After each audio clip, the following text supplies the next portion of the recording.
What's up, classmates? Welcome back to the Rundown. I'm Klasmeyt Martin, and together with me is... Klasmeyt Carmela, at nagbabalik kami para sa second episode ng The Rundown, where we talk about the trends under the sun. So, Klasmeyt Martin, ano nga ba ang topic natin for today's episode? Awesome. Okay, so Klasmeyt Carmela, this is actually very close to my heart. It's about video games. Video games, where you just play and, talk with your teammates if they're doing good things or bad things. Pero ikaw, Klasmeyt Carmela, have you ever had video games as a bonding experience?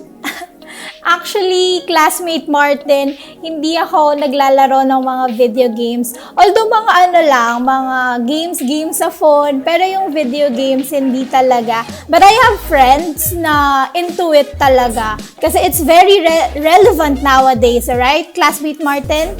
Oh yeah, for sure. Actually, parang nag-step up yung mga nerd status ngayon compared to a few years ago. So, I play a lot of video games. And without further ado, this is The Rundown, Episode 2, Video Games, and how people can earn from it. Guys, I just want to give a shout out to Brent Esports, who represented the Philippines on becoming the champion in Mobile Legends Bang Bang World Championship in Singapore 2021. So, it's amazing what Filipinos can do kasi little investment lang yun. It's just a phone, you download the game, and you play it. So, what do you think, Carmela? Have you heard of this before? Yes, Klasmeyt Martin. Actually, ang dami kong nakikita sa iba't ibang social media platforms and also my friends, ginagawa din yon. Pero paano yan? Sa mga tulad ko na may zero knowledge about it pero interesado, ano ba yung mga dapat naming malaman or yung mga first step na pwedeng gawin?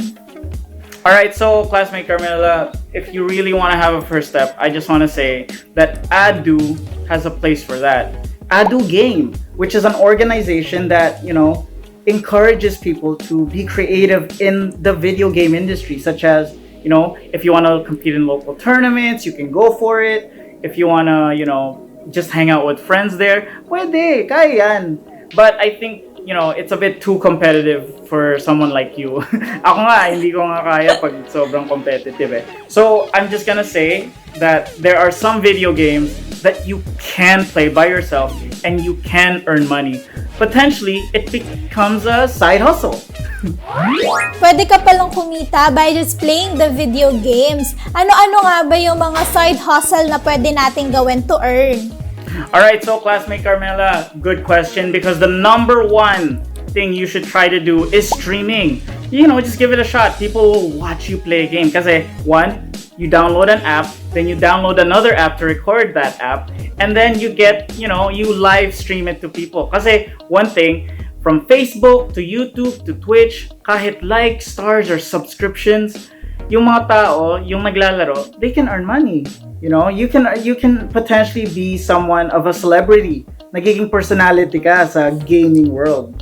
So ayun, that's how you can get something from people, And ayun, Klasmeyt Martin, bilang isa akong curious communication student, I did my research na pwede ka palang kumita through game journalism. It's basically, you are playing the game and then you are writing about it. But, you have to be updated sa latest trends ng gaming industry since you are making video games, guides, and tutorials.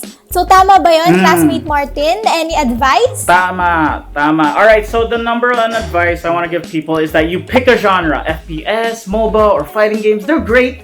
And you can also play yung mga platformer games. Kasi, eventually, a good guide could potentially get views because people somehow want to be good at video games. So, ayun. But, of course, there's the other latest one, which is gaming with cryptocurrency. And we have a guest who will talk about his experience as a scholar in Axie Infinity.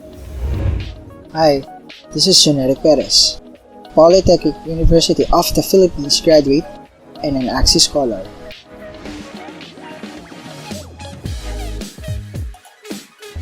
Basically, you don't need to have crypto background because intuitive naman yung Axie. You learn as you go.